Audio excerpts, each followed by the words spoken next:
दोस्तों, आज की कहानी में ऐसा धमाकेदार मोड़ आने वाला है जिसे देखकर हर कोई हैरान रह जाएगा। एक तरफ जवार और पारस की खुशियां सातवें आसमान पर होंगी, तो दूसरी तरफ रेशम ऐसा खौफनाक कदम उठाएगी जिससे पूरे घर में हड़कंप मच जाएगा। लेकिन ऐन वक्त पर एक ऐसा खुलासा होगा जो रेशम की पूरी साजिश को सबके सामने बेनकाब कर देगा। दोस्तों, जवार जैसे ही खुशी खुशी घर आता है, वह सीधे पारस के पास जाता है, उसका हाथ पकड़कर उसे कमरे में ले जाता है और मुस्कुराते हुए कहता है, पारस, तुम्हें बहुत बहुत मुबारक हो। ये सुनते ही पारस हैरान रह जाती है और पूछती है, आखिर बात क्या है?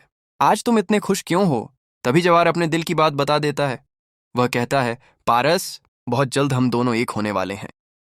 पारस हैरानी से पूछती है, मैं तुम्हारी बात समझ ही नहीं।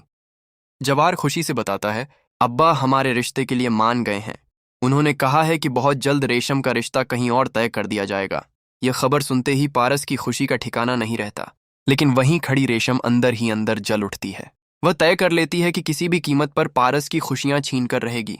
इसी दौरान जवार की माँ रेशम से कहती हैं, रेशम, किचन में चाय रखी है, सबके लिए चाय लेकर आ जाओ। रेशम तुरंत किचन में चली जाती है। गुस्से से तिलमिलाई रेशम चाय में एक दवाई मिला देती है ताकि पारस को नुकसान पहुंचा सके। लेकिन किस्मत को कुछ और ही मंजूर होता है। एजाज बख्त यह पूरी हरकत अपनी आंखों से देख लेता है और चुपचाप सब समझ जाता है। कुछ देर बाद रेशम चाय लेकर आती है। जैसे ही पारस चाय का कप उठाती है, रेशम मन ही मन खुश होने लगती है और सोचती है कि अब हमेशा के लिए पारस उसकी राह से हट जाएगी। उसी वक्त एजाज बख्त वहां पहुंच जाता है। वह बिना देर किए पारस के हाथ से चाय का कप छीन लेता है और गुस्से में उसे जमीन पर फेंक देता है। यह देखकर सब लोग दंग रह जाते हैं और रेशम के चेहरे का रंग उड़ जाता है। जवार हैरानी से पूछता है, पापा, ये सब क्या है? तब एजाज बख्त सबके सामने सच्चाई बता देता है। वह कहता है, ये सब रेशम की साजिश है। मैंने अपनी आंखों से देखा है कि इसने पारस की चाय में कुछ मिलाया था। ये पारस की जान लेना चाहती थी। शोर सुनकर रेशम के माँ बाप भी वहां पहुंच जाते हैं। एजाज बख्त गुस्से में उनसे कहता है, अभी और इसी वक्त अपनी बेटी को यहां से लेकर चले जाइए। इसने मेरी बहू की जान लेने की कोशिश की है। अब मैं इसे कभी अपनी बहू नहीं बनाऊंगा। इसके बाद रेशम के माँ बाप शर्मिंदा होकर उसे अपने साथ ले जाते हैं। उधर पारस राहत की सांस लेती है और खुशी से जवार की तरफ देखकर मुस्कुरा देती है।